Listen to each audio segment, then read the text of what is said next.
Hi everyone, I hope that you're doing amazing wherever you are in the world. My name is Shikha and I welcome you to my channel.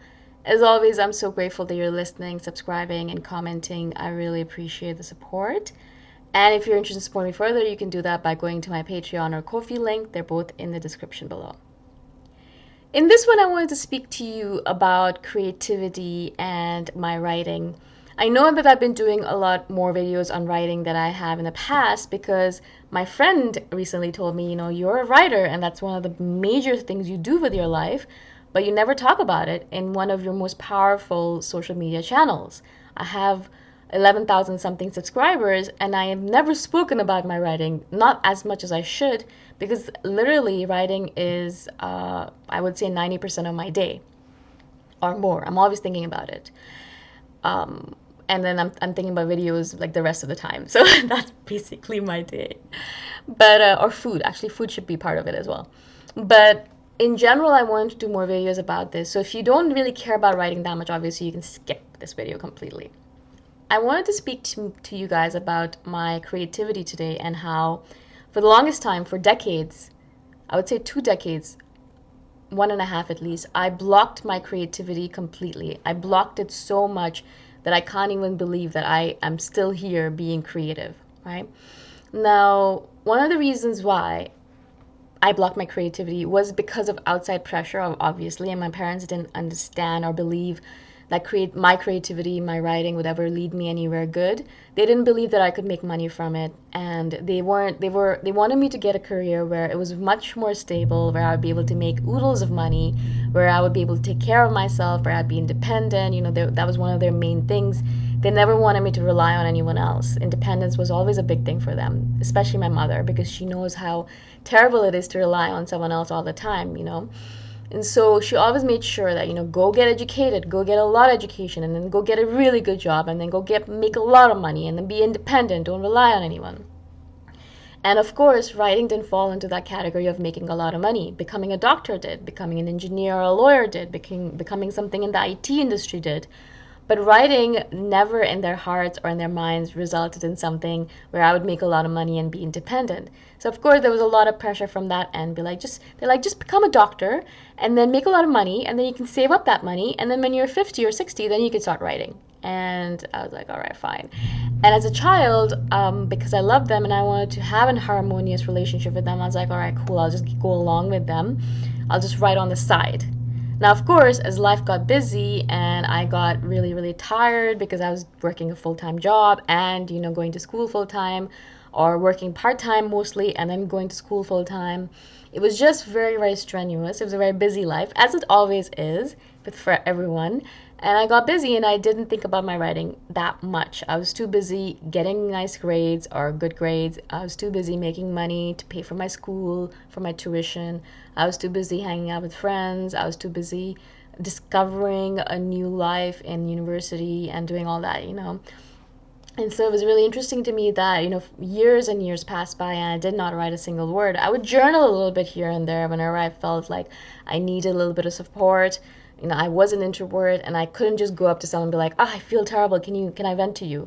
It was just not possible for me. So I would vent to my journal. So I journaled a lot, but there was no creativity in there. There was no imagination that I was using. I wasn't being extremely creative in any sense of the word. I was doing a little bit of abstract painting here and there. I would do oil paints or things like that, but it was just very sporadic and it wasn't really on a regular basis and it didn't really speak to my soul as much as writing did.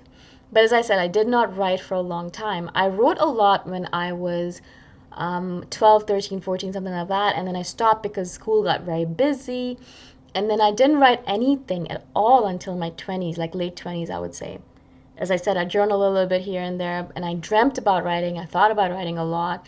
And I really wanted to become a writer, but I was like, no, no, I need to follow the path that's going to make me money, because then once I have money, then I can, retire, and then I can write.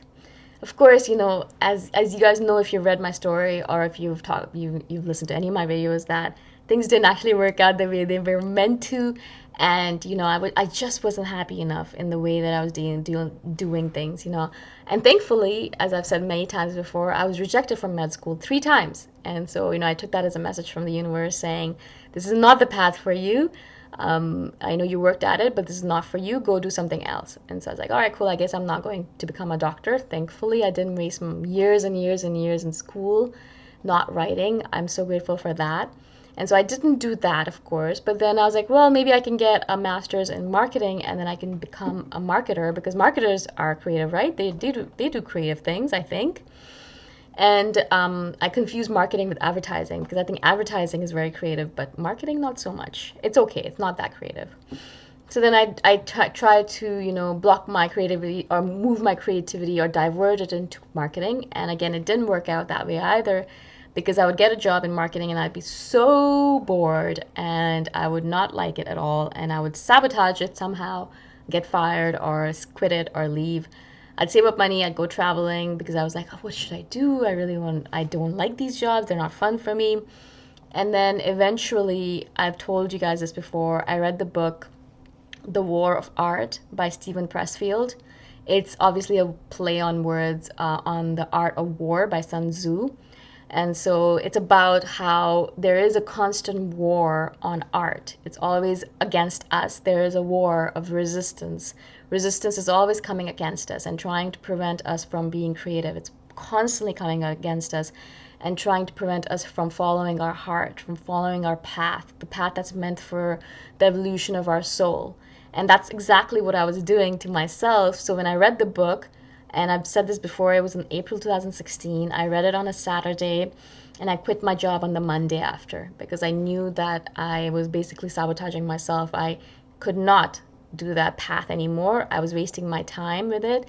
I needed to figure out what my true path was, and I wasn't going to do that by trying to make a lot of money and then retiring. And as you guys know, you probably know, like, then I moved to Chiang Mai and I started writing a lot. I did the NaNoWriMo and things like that. And I've written a book about writing, and it's on Amazon right now. It's called How to Get Over Yourself and Write Every Single Day, because that's basically what my journey was. How to get over myself. How did I get over myself? How did I get over decades of not writing and finally start writing every single day? And I've been writing every single day, as I said, for 4 years now. I write 1,000 words every single day, and I've been writing 1,000 words every single day prolifically, as my friend says, for the last 4 years. And I don't see that I'm going to quit anytime soon, unless, of course, I die or something terrible happens to me. And so I wrote this book because I went through that. And I see a lot of people around me going through that as well. Not necessarily in terms of writing necessarily. It's not that they want to become writers. Some of them do. But a lot of them, it's just basically about creativity. There is something that their heart desires, something that their heart is asking them to do.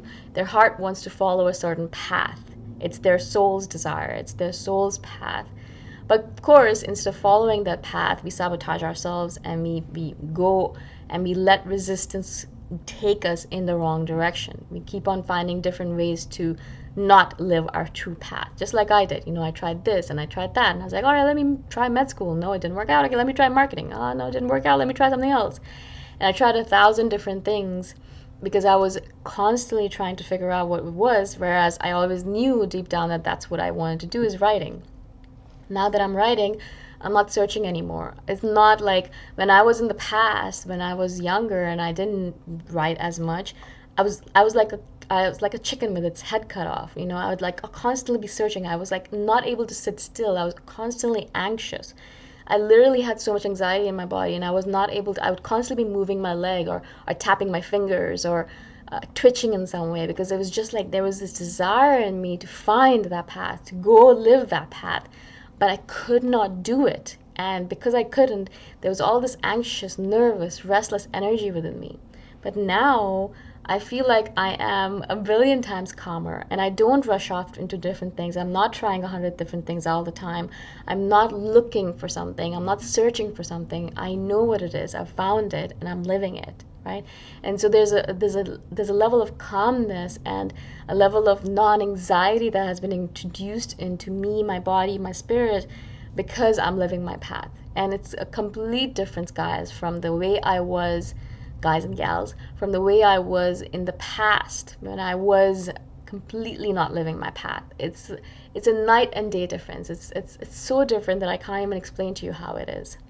But I wanted to do this video not because I want to be like, hooray, I found my path and look at me, I'm so cool, but because I'm sure there's a lot of you out there as well who are in this creative slump, or this creative decade-long slump, or 2 decades, 3 decade-long slump that I was in.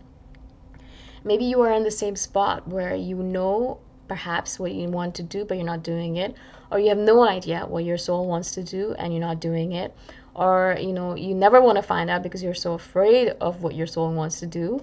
And so you probably, perhaps, maybe you're in this situation, maybe you're not, maybe you are living your dream life, and I'm so happy if you are.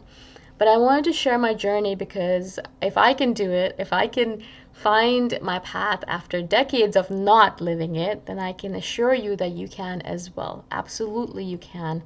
And I really just wanted to do this video to assure you that you can. And please, if you have any kind of compulsion within you that you want to find your soul's path, please go for it, especially right now, because as I said, time is limited. We might all be dead soon. We have no idea what's going on in the world. And the way things are looking, it might be that we might be in a world war soon. Who knows? I hope not, but who knows? So like, it's really imminent, or very, very important that we look for our path right now, because we don't have that much time. We might not have that much time. We might have a lot of time, and then you can live your path, and awesome, right? But if you don't, it's very important that you search right now, instead of being like, oh, I'll look for it when I'm retired, or I'll look for it when I'm, that or this. Just look for it right now, all right? This is the time for you to do it. I hope this makes sense. I hope I was able to explain myself to you. If you have any questions about this, comment below and I shall do a follow-up video. I will be doing a lot more videos on creativity in general, because this is something that I've been wanting to share a lot of, but I haven't, because I thought that I wasn't the right person for it, because I wasn't creative for so long. But I guess right now I'm like, all right, fine, I've been creative enough for a while now, and I think I'm ready to share my stuff. So hopefully this is useful to you. Obviously, as I said, if you have questions, message me and I'll do a follow-up video. Thank you so much for watching, for being on my channel. I really appreciate it, and I shall see you the next time around. Bye for now.